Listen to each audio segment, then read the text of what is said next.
Hello everyone, this is Lucas, and today I'm going to be reading an article called Whatever Happened to the Mashup Artist. This is an article by Luke Winkie, and I haven't read this yet, so this is going to be my first time reading it with you guys, and I'm going to see what his position is first, and then I'm going to give my own commentary. So starting with paragraph 1. A Stroke of Genius was built out of CDRs, 30 seconds of Albert Hammond Jr.'s guitar stamped on the end with an indelible cultish riff sliding down Fabrizio Moretti's drums, under an a cappella take of Christina Aguilera's Genie in a Bottle, that producer Roy Kerr was thrilled to exhume on the prehistoric internet. As a career DJ, Kerr was used to staying up into the wee hours chasing the tail of an enticing remix, but this was different. You weren't supposed to sculpt dance music out of pop star outtakes and lo-fi EPs of garage rock, so why was it sounding so good? I had a few beers and thought, you know what, I think this might work, says Kerr today.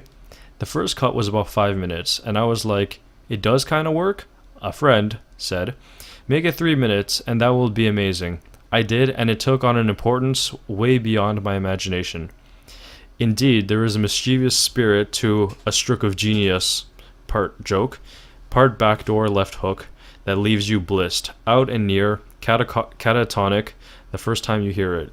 Its genesis was, in part, a reaction to the tiresome pedantry of the late 90s dance scene, home to more subgenres than DJs. I was bored of it, Kerr remembers. I wanted to ignite something, so he pressed his composition on single-sided limited to 500 vinyl under the moniker Freelance Hellraiser.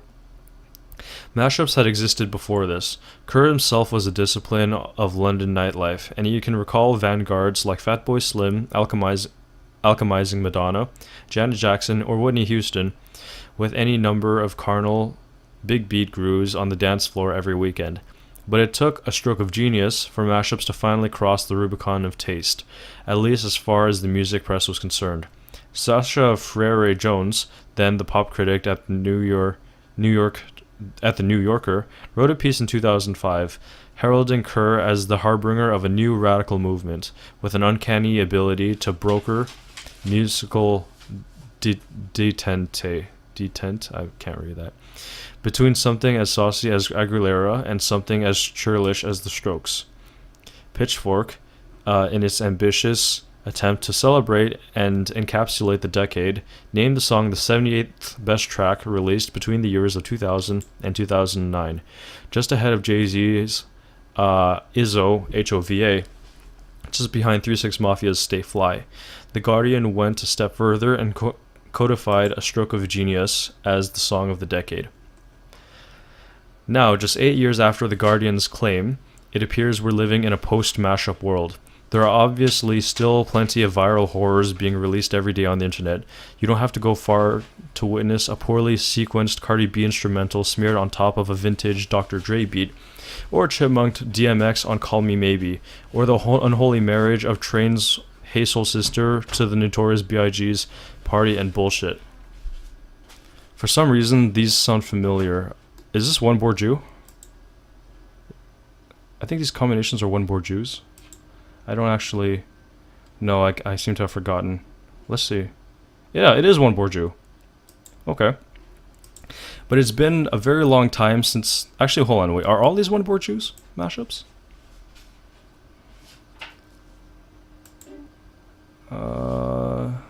This is...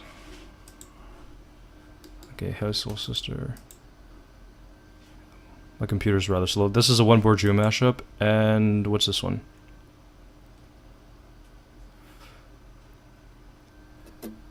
This is also a One Bourdieu mashup, okay. But it's been a very long time since the mashup or the mashup artist has commanded that sort of attention or respect. Those who do catch fire are Mimi and Sardonic, passed around in anonymous YouTube clips, often existing as some sort of bizarre through-the-looking-glass flip on Smash Mouth's All-Star. Okay, there's a link for this. I'm pretty sure this would be Neil Cicierega, but... oh yeah, Neil Cicierega, yep.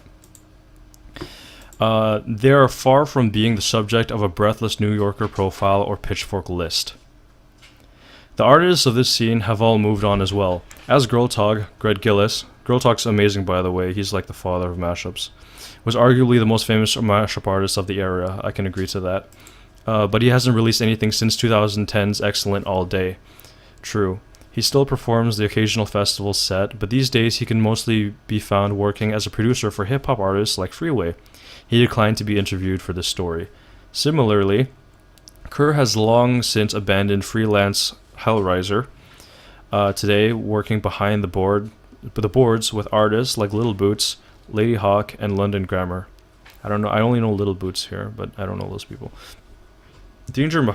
Excuse me. Danger Mouse is happily earning Grammys and making money hand over fist with Adele and the Black Keys.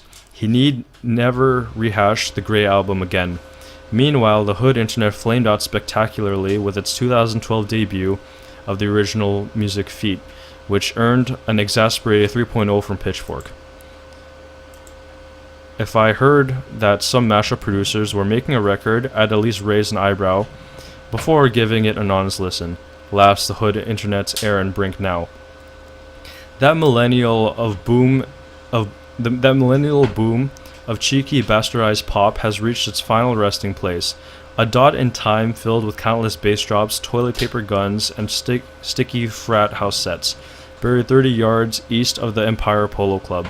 The genre still has its classic, a stroke of genius, and Girl Talk's virtuosic, juicy/tiny dancer, Swerve, on Smash Your Head, still have the power to move. But it seems that these days, most people regard mashups as a faddish gag or even a mistake, something lame and now woefully out of style. Perhaps you could blame the era, or more accurately, the ways we've gotten used to the era. Kerr was old school. His ingredients were pulled directly from physical CDs he found through crate digging or online shopping, but the Hood Internet powered its fantasies through late-night peer-to-peer spelunking. As file sharing passed the point of no return, it was suddenly possible to build a DJ monopoly from your bedroom. CD single rips and 12-inch vinyl rips, all the sources of an a cappella and instrumental tracks, were becoming more available, says Steve Riedel, the other half of the Hood Internet. The P2P stuff played a huge role in us finding source material to work with. Those were the days when mashups felt paramount and essential, the first moment any of us managed to listen to everything all at once. The Recording Industry Association of America was in a tailspin, while our bandwidth grew to the point where we could stockpile entire discographies in the blink of an eye. Naturally, a few creatives saw the potential there for a brand new instrument. Stealing gave their scene an edge, and it's never managed to recapture in the streaming age. Girl Talk proudly announced an anarchical, purely hypothetical record label called Illegal Art, which a consortium of DJs opened up a party brand called Booty, or Bring Your Own Bootleg. The New York Times, in a now famous backhanded compliment, deemed Girl Talk's breakthrough Feed the Animals a lawsuit waiting to happen. The declaration seems ridiculous today, when all music is free and delineated on 1,000 different streaming services, when the biggest stars in the world are 17-year-old mutineers who amass millions of SoundCloud plays without a label or a PR liaison. But surely this music sounded better and more radical when it was colored by a national debate over copyright law long before the music industry buckled and conceded. Mashups became more punk than punk rock. They don't give a fuck, says DJ BC, most known for his 2004 Beatles Beastie Boys mashup called The Beastles. I was definitely subversive in a couple of different ways. I stole from different music. I turned music on its head and made it feel completely different, and this shit was illegal. If that's the case, then the mashup scene should ostensibly be thriving. After all, the war is won. There's more creative liberty permitted with other people's music with every passing year, and in the sense of pure quantity, it is. If you want a quick vision of hell, take any hit song and type it into YouTube followed with the word mashup. Okay, it's linking something, so let's see. God's Plan mashup. Is this the Drake song?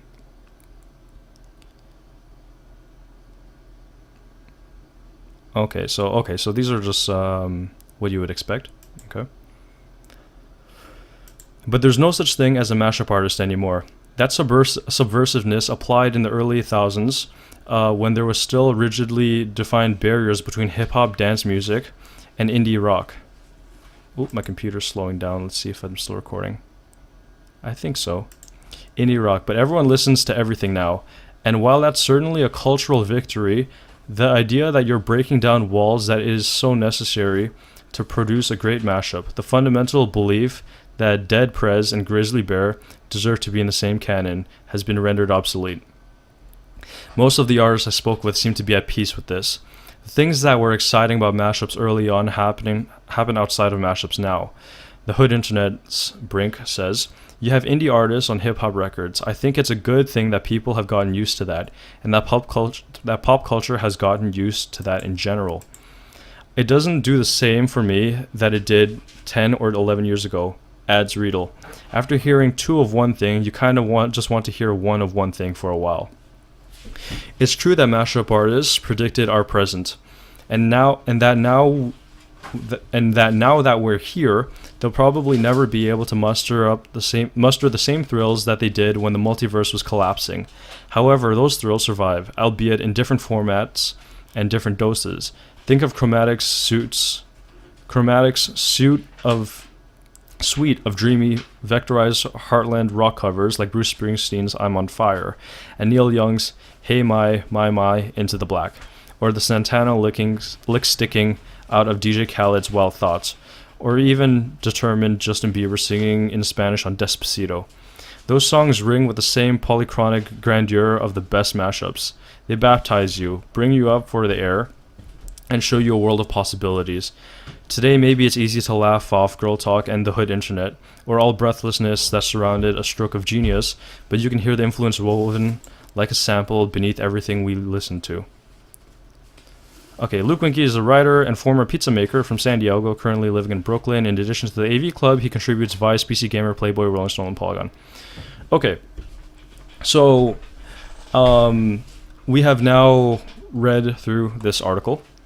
It seems as though he is calling back to the golden age of mashups. And as I recall, the golden days of mashups were very sample heavy in that it wasn't very accessible because of the limited resources and copyright. And there is a documentary on YouTube that features Girl Talk talking about copyright. And I encourage all of you to check that out if you ever want to kind of put things into perspective as to how far we've come in terms of copyright and fair use and audio editing in general. Here is the criticism that I have on this article, and it's not a criticism that I, as a mashup artist, am giving. This is from an outsider's perspective. He has provided 3 instances where he has referenced a pop mashup, right? 3 of which are One Bourgeois mashups. And if you are not familiar with One Bourgeois, she is a popular mashup artist, I think at maybe 200,000 subscribers. I can't remember for sure. She does upload regularly, so if you do want, you can check out her channel, because she does have a mix between pop mashups that are deemed a little more serious and a little more of the jokey side of it, which is where the combination is selling the idea rather than the musicality of both sources working harmoniously together. So he's also referenced Neil Cicierega. I can't really argue against that, as he has clearly defined a lot of his work as being lighthearted or jokish. Mouth Moods, sorry, is it Mouth Moods? It was the one with the Smash Mouth, all the all-star mashups.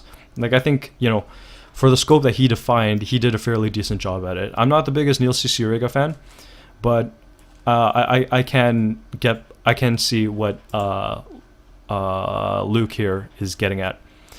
I think that one of the big criticisms is the fact that he's taken this quite popular pop mashup artist and said, here are 3 examples where the combination is terrible and that it's the joke that's driving the mashup. And in all fairness, I have to agree to him with some extent that mashups as a whole has gotten a lot more lighthearted, has gotten a lot more joking. However, this article seems to be furthering his own kind of position on it, rather than considering all things that's actually out there.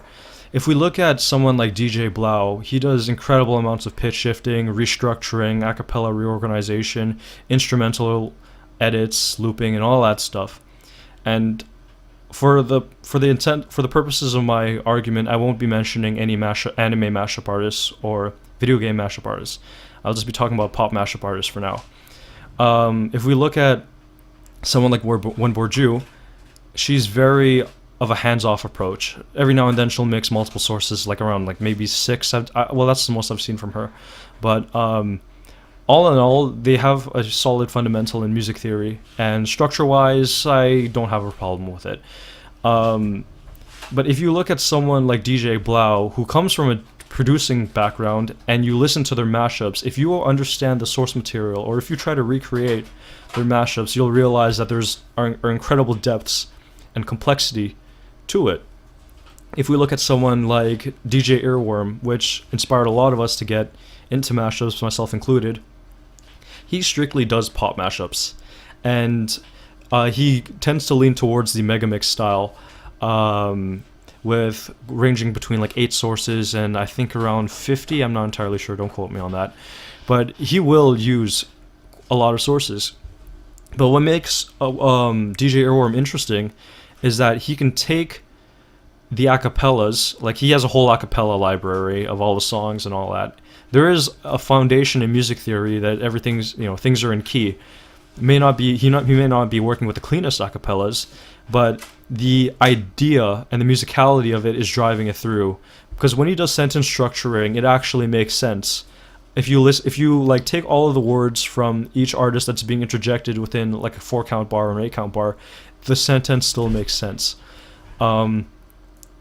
And I think when it comes to a cappella manipulation, whether it's restructuring, I think that there is a certain degree of freedom that you can play with. So I think DJ Earworm plays with that rather successfully. Daniel Kim is also a very skilled pop mashup artist. If you look at things like, let's say, Pop Anthology, I can't remember the year, but if you listen to Pop Anthology, it's not only an a cappella showcase where all a cappellas are just thrown onto an instrumental without any rhyme or reason. There's a significant amount of work that goes into selecting the instrumentals, overlapping which parts, how to make it not sound busy. And though none of these mashup artists really work with stems, I can appreciate it from a musical standpoint in that it sounds good, you add that layer of familiarity, and the mashup is brought to a richness to the point that we can actually discuss the moves, the design moves, the structuring, the organization, everything. We can actually sit down and discuss these things because they're more complex.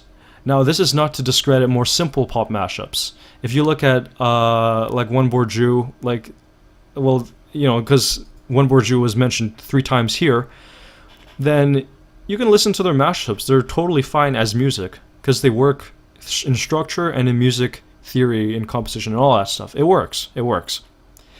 And to many people, it'll sound good to people, right? It's like if something sounds good and it's a simple combination and it's a hands-off approach, then I believe it's a good mashup. There may not be a lot to talk about with it, but it's, you can still if you're listening to the radio and a mashup comes on, it's like, oh, that's pretty cool. So these are only a few examples of pop mashup artists that have done really well in their field, and I'm going to take a step further and look at pop mashup artists who go into things like production and stuff. If you look at Flipboy to Midless, he's received incredible praise over his works. He's been featured on the Chainsmokers podcast. He's got recognized by The Weeknd. He's been featured on Proximity. His mashups pull in 2 million, 3 million views on the ones on Proximity. And he has a pretty decent subscriber following on his own main channel at 14K, I think. But yeah, he also mixes music that is not necessarily what you'd hear on the radio. A lot of pop mashup artists, like let's say Killing Mr. DJ or Isosign, that's like radio stuff, but Flipboy to Midless, he'll go into sources that not a lot of artists touch upon, and he'll take it and he'll do his own heavy-handed approach. And in the event where stems aren't readily available, for example an instrumental or an a cappella, he'll do his best to recreate the instrumental. Whether or not he's successful at that, that's for a different discussion that's more along the lines of production. But from a mashup standpoint, kind of taking in how mashups have gotten into the realm of production, I think he's a wonderful example to look at. And it sounds good musically. You can see all the design moves, all that stuff. So that's one criticism that I have on this person's article, is that he mentioned the negatives without going into the positives. And of course, there's also Marion, which is, it goes without saying at this point. If you listen to his what's it called, his pop mashup, the one where he used the MIDI fighter, like, that's very impressive, to the point where all the samples, like the sequence of samples, can be remembered by people. I was in the car with my friend, and on his phone it was the pop mashup that Marion did, and then he was like singing along with the sequence of samples. And I'm thinking, wow, that's how you make a mashup memorable. You have the musicality. If you can make your mashup complex and you can make it sound good, then there's a lot to talk about, and there's a lot of good to talk about. Over designing a mashup, however, it can backfire in that, you can have a lot of incredible techniques, mixing techniques, but if it doesn't sound good at its core, then maybe it's not that good of a mashup, or maybe it's not going to resonate with certain kinds of people. One thing that I do appreciate about this article is the extensive research that he gave. I wish he would have given more examples. However, I think that they are quite notable examples. I'm familiar with some of the pieces that he's recommended. But yeah, I think that within the earlier times, it was a lot more sample heavy. Nowadays, where people have more access to mixing music, you could literally open up Audacity, download that for free, look up the BPMs online, or even use a BPM tapper online. You find the BPMs, you sync it up, you have a basic understanding of song structure, and you just listen. You play the songs together, and you can listen to it by ear. And you can use Audacity. I don't care what you use, as long as it's a good mashup. But I think that there are certain softwares that out there that that limit one's influence on the mashup. Sometimes it'll be a more of a hands-off approach, where you can just take the acapella, put it on top of the instrumental, and you're set. That's more of a hands-off approach. Or what he called it, I think he called it I can't remember. He called it like slap together, right? There are some mashups that go into the realm of remixes, and for that I really appreciate. And I appreciate it when mashup artists can have their own kind of say and include their original compositions into it. More so than ever before, mashup artists are using MIDI work rather than just instrumental and acapellas. And some use other samples. Some people, heck, they even record real life samples and stuff. And they find a really creative way to make it work for them. There are many techniques that'll kind of bring a mashup to the level of the mixing techniques that he argued was superior in the past. If we look at things like, let's say, vocal chopping and screwing, people give vocal chopping and screwing some shit, right? Sometimes it's overused, whatever.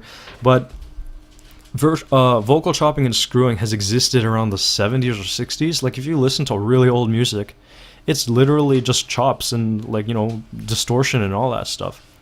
Some people do scratches. I think if you look at DJ Hero, they have some mashups in there, and even though sometimes some of them aren't even in key, but it's the fact they took such a heavy design influence on it. I think it's worth talking about, and I don't think this article dived deeply into that enough.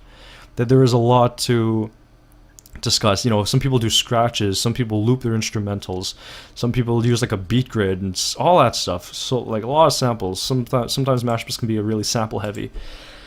But I must agree with him that a lot of mashups these days are joke oriented, and they're made to sell more of like an idea. If you look at someone like Acrylo or maybe Grande, I'm not entirely sure if I would call Grande a mashup artist. I would consider him an audio editor. But yeah, a lot of it's selling the idea, and if people derive enjoyment from it, I don't see any reason why people should be against it. It seems as though, and don't get me wrong, actually no, correct me if I'm wrong. It seems as though this person is almost looking at the world of mashups through a rose-tinted lens, because he's listed a few examples. I wish he would have listed more, but I think all around, he's like, oh yeah, this is when music was good, and oh, this is when things were good. Like, I mean, like he mentioned like Despacito at somewhere at some place here. Yeah, so he's saying that, oh, these songs, they have a same ring with the polychromatic grandeur of the best mashups. That's up for debate, but you know, I gotta agree that mashups in the past were a lot more heavy-handed. There's a lot more to talk about, and it made its way into live sets and clubs in which people would go for a mashup artist. Like, you know, you could see Girl Talk packing out stadiums because he's so good at making mashups. Nowadays, I don't see the mashup world as pessimistically as him, because there is good out there. With me, it's difficult for me to actually like a mashup. I think it might be because I've been listening to mashups for too long, or I've been participating in the community for too long, or mixing music for this long. But I think that there is a lot of good out there, and that mashups, in my personal, in my biased opinion, they're the best they've ever been. We're seeing people mix sources that we've never like heard of before. Like there's just incredible use of sources, incredible choices of sampling, a lot of stuff.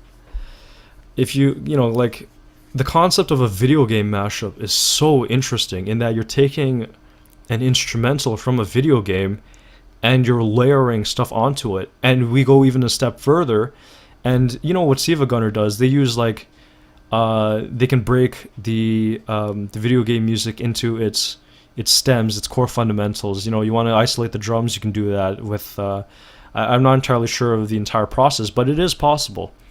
You can break things into its stems and its components, and you can create original compositions with them.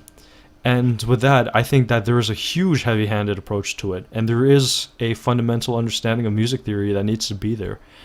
And it's not just the theory this is based off of. I think it's just the whole kind of richness and the whole enjoyment of it.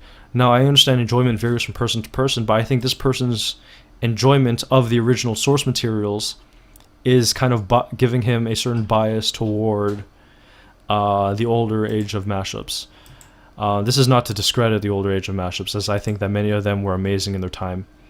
But there is a lot that he hasn't talked about, but I guess it's forgivable because the article can only be so long before people lose interest. But I think that if you want to fairly critique mashups nowadays, you need to go deeper, much, much deeper than this person has done.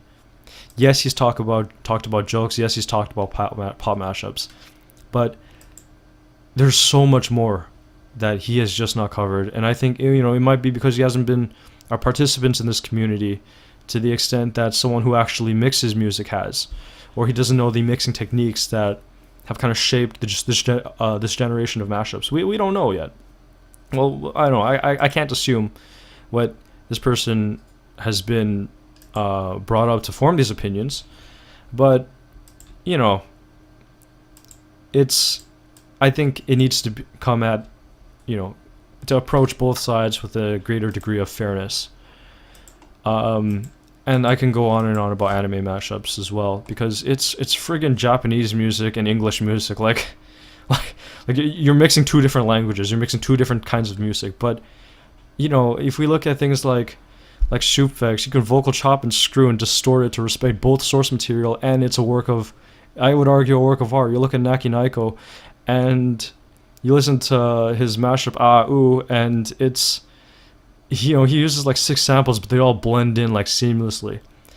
And it's not just slapping drum beats onto it, or it's not just doing that. There's a heavy-handed approach. People manipulate the sub bass, people manipulate the melody, harmony. Mashups can go as far as you want them to go. I've been working on one mashup right now, and I have spent about 2 weeks on it to this point. Today is the 19th. I've spent 2 weeks on this mashup, just fine-tuning it and all that.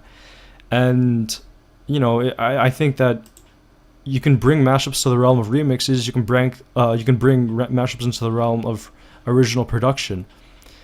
I think that it just needs to have this person here, Luke. He needs to kind of sit back, learn a little bit more mixing techniques, and then try to pick it out within today's mashups, because you will find that today's mashups have a lot more richness than you might think. However, in the YouTube algorithm, in the format that we have nowadays, in SoundCloud, all that stuff, the artist or the unlikely pairing combination between artists, that's what's selling it. So, if you search up yada yada mashup, then of course you're going to find the most popular one. And the most popular one is what is to be expected. It's the simple instrumental plus a cappella. Plus, a lot of these people don't even take mashups seriously. So, excuse me. All in all, I think that there's a lot that has not been explained, but I will agree to him to an extent that mashups, for me at least, in my biased opinion, have lost a lot of the technical influence or the richness. You can see some of the older works act as a precedent for newer stuff among the best mashup artists. But for what you'll find mostly nowadays, which are just people wanting to have fun, mix music, just let them do it. I think Girl Talk said it best. I think in the documentary, he said, if more people can get into mixing music and, we're not restrained by these copyright laws, it's all the better, because then we can start listening to more things, more ideas, and it's an expression of freedom in that it is no longer a craft of producers only, and this is directly from Girl Talk, this part specifically, it is a craft of the consumer. We as consumers are consuming this music, we're listening to it, and it's how we show appreciation, it's how we express ourselves through this music, or express the artist's vision, or transform it in a way that we can give the audience a different perception on music as a whole. Because, I didn't know that you can mix rap acapellas on top of video game instrumentals. I didn't know any of, it's just so interesting to hear things be transformed in this way. And I think that though you have to sift through a lot more to get to the real gems out there, I think there are still gems out there. Whether it's elegance and simplicity or complex, there's a lot to discuss that he just doesn't cover here. But I guess when you're in the format of an article, there's only so much you can talk about. So I appreciate this guy's research. I think this is a compelling article. Could have had improvements, but I think that this is a sound argument to an extent. Not fully, but to an extent. In the world of mashups, it's hard to make your presence known as a mashup artist, especially if you are just doing simple combinations. But even the simplest combinations, things that you'd even hear on the radio, it's still good music. The purpose of a mashup is to have people enjoy the piece as music. Well, that's my definition of it at least. A mashup is both idea and music. When you combine the two, that's when you have a great mashup. You have a lot to talk about and you can enjoy it. This is the kind of music that you'll listen to in your car, listen to while you're doing your homework. Not every mashup needs to be, has to be like old music. Let's say mashups stayed this way and it was only music from the 90s, the 80s, and so on, or the early 2000s, and we only mixed those music. He would still have the same degree of criticism with it. He would still be like, oh, mashups aren't evolving. Well, actually, I'm kind of straw-manning him, but you can see what I'm getting at, in that mashups are constantly evolving. The concept of doing MIDI swapping, which is popularized by Siva Gunner, as much as I kind of hate to admit it, he did kind of open the doors to this generation of people that are doing things like MIDI swapping, doing things like, making original arrangements. Whether that leads to other avenues in production, who knows? We don't know. It's too early to say. But overall, I think that this guy's done his research, but I just wish he would have kind of voiced both sides, in that there are still good mashups out there. Let's see. Comments. So wait, there are good mashups? That doesn't sound right. Are you sure? Great album was really good. The majority of Girl Talk albums, especially All Day, Scratch in particular, Itch, are clever fun games to spot the clip. Good mashups either make a point about the material or are fun. Today's mashups do neither. Okay.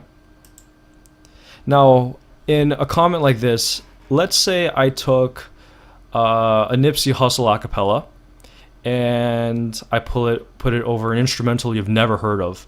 Now, I know what you're thinking. Who the heck is Nipsey Hussle, right?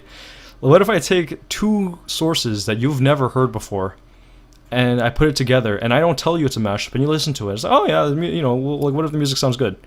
Then, you don't know it's a mashup, because sometimes mashups can be so seamless that you don't really understand it. So that's why I can't really go that far. There are quite a few good mashups. Fugazi, Wu-Tang Clan Fugazi, Takes the Cake. Haven't heard that one. Not a mention of Neil Cicierega. They did mention him. I don't think when it comes to critiquing mashups as a whole, Neil Cicierega is a good person to kind of analyze. I think that there are other mashup artists that can get the idea of mashups being more music driven than Neil. Though he has had some good stuff in the past, I think that he's not the perfect example for that. I used to jam to Boulevard of Broken Songs, which brings back to high school. Yeah, I think that nowadays we have way more resources than before, and with copyright, it's not as bad as before.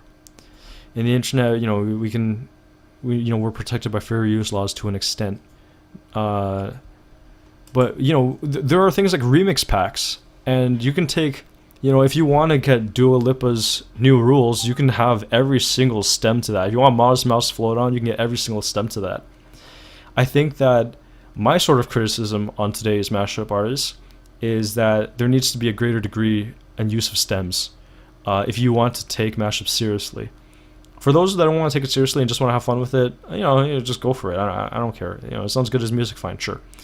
But once you start working with stems and getting into production, there's a lot more to talk about. Not necessarily good things, but it creates more of a discussion, and it kind of validates mashup artists to a greater extent, more so than it is now.